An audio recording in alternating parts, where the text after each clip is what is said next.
is Ashley McBride right here with Light On in the Kitchen. It is almost 5 minutes after 10 here on this Monday, October the 16th. Richard Lasure doing a little filling in for Larry Arms, our ops manager. He is on vacation this week, and hopefully he is getting some well-deserved R&R. But I have got a special guest this morning here for our 10 o'clock hour, and it is John McGuire, the Republican nominee for the Virginia State Senate District 10. And I'm going to welcome Mr. McGuire here live to Studio A. And John, it is a pleasure to have you here this morning. I love your truck right there on the side. God bless the USA. And first and foremost, I want to thank you for your service, Navy SEAL here, and how important it is for which you put your life on the line. And thank you for your service to our country. And also thank you for being my special guest this morning. Well, hey, Richard, it's an honor to be here. I love your energy, and I love your T-shirt. Folks, his T-shirt says, United States Marine Corps Proud Dad. And I tell you what, freedom isn't free. And when we have a country without men and women willing to volunteer to protect our country, we'll no longer have a country. But that truck is special, isn't it? On the tailgate, we've got We the People, just to remind people what it's all about. And on the side, it says, God bless America. And I tell you, we need a little bit more of that. Everywhere we go, we need a little more. We need to get back to church. We need a little bit more God bless America for sure. John, I feel like I've known you all my life. It's just great chemistry here. Sitting down, it was great talking with you off the air. And a father of five, Navy SEAL, Christian conservative, business owner, and tell me, endorsed by Governor Glenn Youngkin. And before we talk a little bit about, you had a life-altering injury back in 2006, and I just think this was special. I was looking at your bio. Born and raised in Central Virginia, went through the foster system numerous times till your grandparents raised you. I mean, looking at you, you're an absolute fighter, and that is what we need in common sense kind of government. Well, it seems like there's a war on common sense. You know, it's funny, in the General Assembly, for some reason, they gave me the nickname Pitbull. You know, I'm a strong conservative. I have the highest award for conservatism in Virginia, but I treat people with respect. You know, if you expect to get things done, but you treat people like crap, you're not going to get anything done. You know, last year I was responsible for the largest tax decrease in Virginia history for our veterans. They spent 30 years trying to get that done, and I was able to get all of the Democrats, all the Republicans on board, and we got it done. You know, some people risk their time, some people risk their money, but our men and women in the military oftentimes risk their life or give their life for this country. So proud to get that achievement. But it really is amazing what we can do when we put our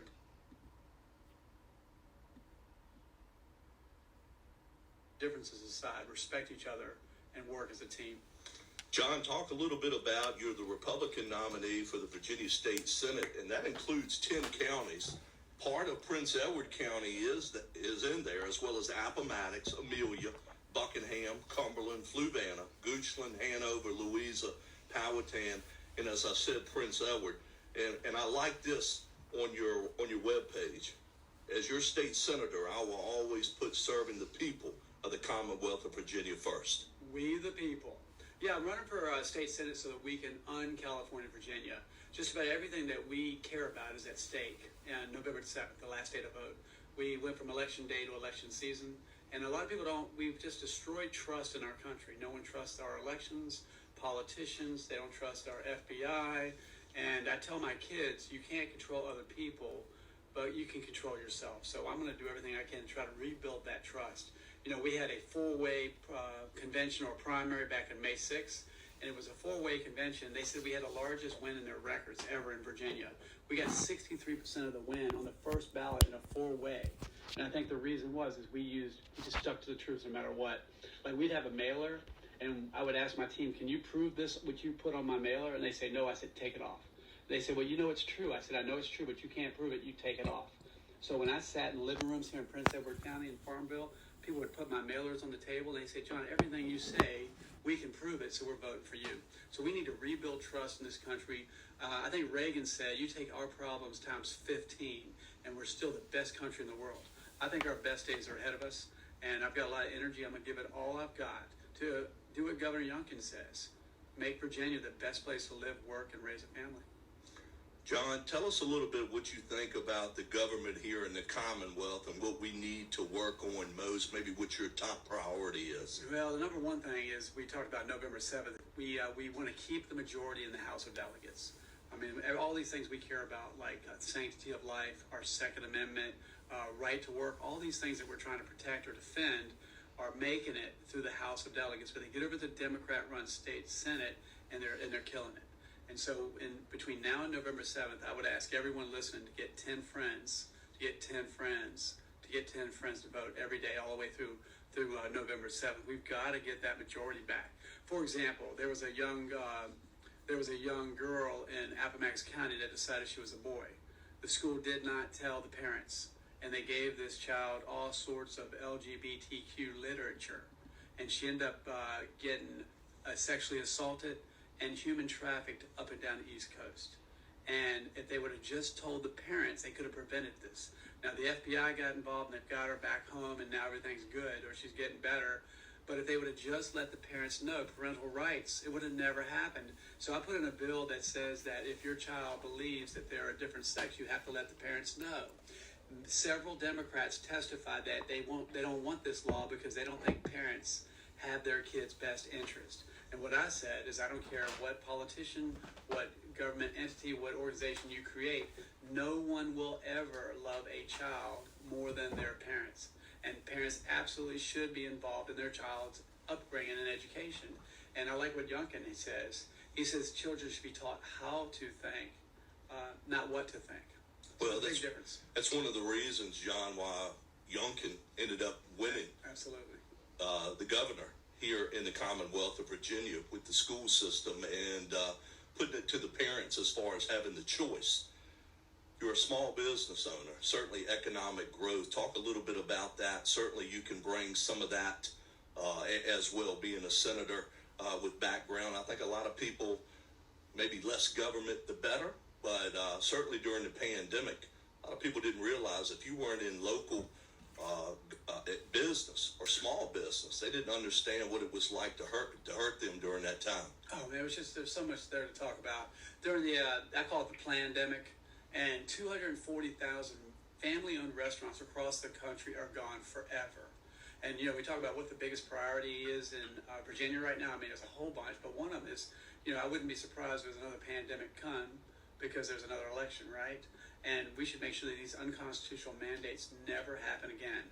Now, I love Governor Glenn Youngkin, but a governor should not have the power that we gave Governor Northam to shut down businesses. You can go to the liquor store, but you can't go to church. That goes against everything that our country was founded on. And so we got to make sure that those powers don't, that overreach, government overreach, it never happens again. Again, I go back to Ronald Reagan. He said, I want to get the government out of your pocket and off your back. And, Governor Youngkin, he gave us $4 billion in tax relief last year, and this year we tried to give you another $1 billion because the Democrat policies tax and spend us out of existence. But they believe they can spend your money better than you, and they keep blocking this money we're trying to put back into people's pockets. The folks need some relief. Interest rates are up, gas prices up. It's expensive to do everything. And so we want to make decisions to make it easier to grow your business, easier for you to pay your bills. And it's just it's a difference in policies and opinions, but we've got a lot of work to do. But again, we can do those things. But we're talking state level, but let's go back to the local level. This district will have 10 counties. One of those counties is Louisa County. Their home assessment values have gone through the roof, and they have not lowered their tax rate. I've encouraged them to do that often, and they have not done that. And even though it's a conservative county, some of the more liberal counties have lowered the rate to give people some relief. And so I have people that are on a fixed income saying, I'm thinking I might have to move to another county because my taxes are more than my mortgage payment before I paid off my house. And so if you have, so again, I think the money belongs to the people, and we need to lower it at the local, state, and federal level anywhere we can. And if you notice that when Reagan did it, things got a lot better. You notice when President Trump did it, things got a lot better. So it's just a difference in policy, a different in a point of view, but that's why I'm a conservative. John, tell us a little bit, certainly very pro Second Amendment, supporting, backing the law enforcement. and how important that is, certainly in the entire country, but right here in Southside Central Virginia. It is so important. I tell you what, I don't know if you can get more pro-gun than I am. You know, I was a Navy SEAL. I became one of the youngest snipers in Navy SEAL history. And it's our God-given right. We're born with a right to defend ourselves, our families, and our children. And you look at what happened in Israel. It's very hard to own a gun in Israel. And these guys came in on paragliders into a party with a bunch of young people, and they mowed down. I think I heard the number 260 people or so were just mowed down, and they had no concern for their own safety because they knew in Israel it was hard to get a gun. And so the Democrats at the federal, state, and local level are constantly doing things to take away our Second Amendment rights. What people don't understand, our Second Amendment rights are not about hunting. They're about defending us from tyranny. And evil does exist. And you know, one thing that's great is before the United States, your rights were given to you by a monarchy or a king or somebody in authority like a dictator. When our founding fathers got together, they realized that you're born with your God-given rights. And it made the United States the light, the shiny beacon on the hill. Again, as Ronald Reagan would say, we're the shiny beacon on the hill. And the only thing that stands in the way of us and this tyranny and this evil that wants to consume us in the United States, in my opinion, is our Second Amendment, our God-given right to defend ourselves. And that includes militias. If you read the Second Amendment, it talks about our militia. And their responsibility is to, unite and keep us safe as well. We the people. Also, John, supporting veterans and their families, certainly that's utmost important to you as well, something that's certainly been lacking. While our veterans are super important, I'm very proud last year that we got that bill to reduce taxes on veteran retirement pay by $40,000. A funny story about that. So for 30 years, they've been trying to reduce taxes on retired veteran pay in Virginia with no progress. So 10,000 veterans a year, our sons and daughters, are retiring, and they're moving to North Carolina, Florida, and other states. When I'm knocking doors in Prince Edward and other places, parents say, what are you doing this weekend? They say, I'm going to North Carolina to see my grandbabies. And I said, well, how come your son or daughter doesn't live in Virginia? Why don't they live in Farmville? And they said, well, they don't want to pay the retirement taxes. So when Governor Glenn Youngkin was elected, he named me Landon Team Chairman of the Secretary of Defense and Veteran Affairs. That means under my purview was 25 base commanders and all things military in Virginia. So I had an amazing team of intelligent people who helped me put together a short-term, mid-term, long-term goal list. And one of those goals was to reduce those taxes. So I put in a bill, because Governor Youngkin said you recommended it, you carry it. I put in a bill to reduce those taxes by $40,000. The Democrats on the state Senate, they put in a bill to make it $15,000. They came over to our chamber and said, John, you have got to lower your number down to $15,000 or it will never pass. But I refused. I said $15,000 won't move the needle. It's going to be $40,000. So we fought like 8 months to go. 40 minutes left on the clock. I went to the Republicans in the state Senate, and they said, I said, we need the paperwork. They said the Democrats won't sign. I said, well, where are they? They said they're in the Democrat caucus room. I said, well, I'm going in there. And they said, if you go in there, you'll get beat up. And I said, I've been beat up before. It's kind of funny, isn't it? So, for a veteran, that's not. So anyway, I go in there, and of course, we're calling security. You're not allowed in here. So I made a joke. I said, hey, everybody, I'm lost. Can you guys help me? And they thought that was hilarious. And we started laughing and talking, and we realized that whether you're a Democrat or Republican, we're all Americans. And our veterans fight for all Americans, regardless of what position you are. And when we were done talking, I got all the paperwork signed. And I walked over to my side. I got a standing ovation. I said, what's that for? And they said, no one's ever done that before. But we got it passed. And I just couldn't look you in the eye as my constituent and say I didn't do everything I could to get the job done. And so I'm glad we're talking about this today because there are, 700,000+ veterans in Virginia, and most of them don't know that they're no longer going to pay retirement taxes up to $40,000. Even though that's now in effect, they don't know. So if you're a veteran out there or you have a family member or a friend that's a veteran, please let them know if they retired as a veteran honorably, they are not going to pay taxes on 40% of their income. Big deal. John, I was telling you, certainly right there, that story you just explained the military, the teamwork involved, how you cross party lines, and how you have to come together and get something done. And I can certainly vouch for that for my youngest son. He's like, Dad, it's about being part of a team. We don't care where you come from. We don't care which side of the aisle you vote on. we're here to do a common goal, and that's to serve the people and protect them. Yeah, let me say something about that. So I will tell you that I do have the highest award for conservatism in Virginia. You don't get that if you're wishy-washy on your principles. I think there are two ways to live your life. You can be a man or a woman of principle, and then you know in good times or bad times what decision you're going to make. My principles come from the Bible. So when God says, I know who you are before you're formed in the womb, I'm pro-life. And, that's where my principles come from. But there are some folks, and a lot of times they're the people on the other side of the aisle, is they go off emotions and preference. How do I feel today? How do I feel tomorrow? And it's just unpredictable. So even though I do work as a team to get things done, you could look at my 6-year voting record in the House of Delegates, and you would not get the highest award for conservatism if you waffle on those principles. I will not compromise our principles, but I think you'll find out that if we work together, we can probably agree on 80%. Talk a little bit about here, maybe the Hamas attacks in Israel here a little bit in that situation. It's totally preventable. I think about there's the Abraham Accords, and I think Iran is basically doesn't want to normalize Israel. They want to destroy Israel, and they want to kill the Jewish people. It's good versus evil. I think we're dealing with spiritual warfare right now, and Saudi Arabia is getting close to do the Abraham Accords, and I think Iran believes that if they can work with Hamas and cause this disruption, they would keep Saudi Arabia out of the Abraham Accords. Let's go back to President Trump, for example.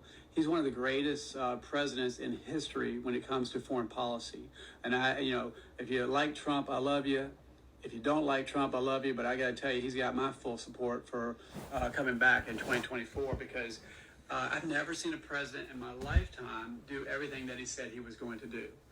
I've heard every president talk about a peace treaty in the Middle East. They got 0. He got 2. And he was really making a lot of progress. But they don't want good to prevail. It's good versus evil. So you think about the botched withdrawal in Afghanistan where we lost our Marines and other sailors and Americans left behind. We don't leave Americans behind. And there's this Bagram Air Base. This Bagram Air Base allowed just a small number of military folks to keep the terrorists at bay. So you would think if you had to get out of Afghanistan that you would get your civilians out first, your equipment out, and then your people, and then shut down Bagram Air Base if you had to, in that order. But they shut down Bagram Air Base. Those folks swept across the country in like 1 or 2 days. What did they think would happen? And I think they did know, and it's terrible. And they gave away, a lot of equipment that I believe is used to harm Americans around the world. You talk about Ukraine. That would not have happened under Trump's reign. I think we all agree, whether you like Trump or not. There's no way the Soviet Union would have invaded. People are dying. And, a lot of people are bashing because that's what they do. They bash Trump in the media. But I listen to every politician when they talk about, what do you think about Ukraine? And they were like, well, the Russians aren't so bad, or the Ukrainians aren't so bad. And they went back and forth, back and forth. Trump said something nobody talks about. He said, I just want people to stop dying. It's pretty good. That's about the best message I've heard from a politician. And that sounds like a leader right there. I just want people to stop dying. I mean, I don't know anybody has said anything more powerful than that. Then we go about Israel. It's a shame. I think Israel is our strongest ally. I'm a Christian. I think most Americans are Christians. But they are trying to destroy the Jewish people. And it's evil. And again, I don't think anybody would think, I think everyone would agree that there's no way Hamas would have done that if Trump was president. So I don't know if I answered your question exactly like you were looking for, but it's spiritual warfare, it's good versus evil, and it's a problem. John, any final thoughts here before we wrap up today's interview? Appreciate you coming in, and again, urge people to vote. Coming up on Tuesday, November the 7th. The early voting started back on Friday, September the 22nd. But, and again, part of Prince Edward County and 10 counties total that the Senate would serve here in the 10th District. Well, Richard, thank you again for having me on. I guess I got a lot I'd like to say. I'm excited about this. I've been in the House of Delegates for 6 years. I've learned a lot. I've made a lot of friends, got a lot of things done. For this particular election, we had almost 80 endorsements, including Governor Glenn Youngkin. I didn't ask for the endorsement, but I certainly appreciate it. So what I think we need, number one, in this country is prayers. I've been to 353 churches since I started running for office. My wife and I go to our church 8 a.m. every Sunday, and then I go to a second or a third. And I just sit in the back. Nobody needs to know who I am, but if you invite me to a church, I'd love to go to church with you. I think prayer is what is going to save our country. I need to get signs out. I don't know as many people in Farmville or Prospect that I would like to know in Prince Edward.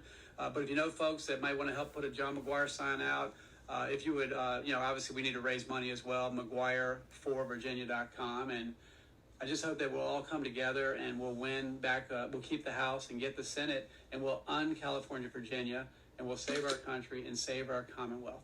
Again, that is John McGuire, the Republican nominee for Virginia State Senate, District 10, father, Navy SEAL, Christian conservative, and business owner. John, thanks so much for your time here today, and good luck here coming up in November. God bless you, Richard. Thank you. Coming up next here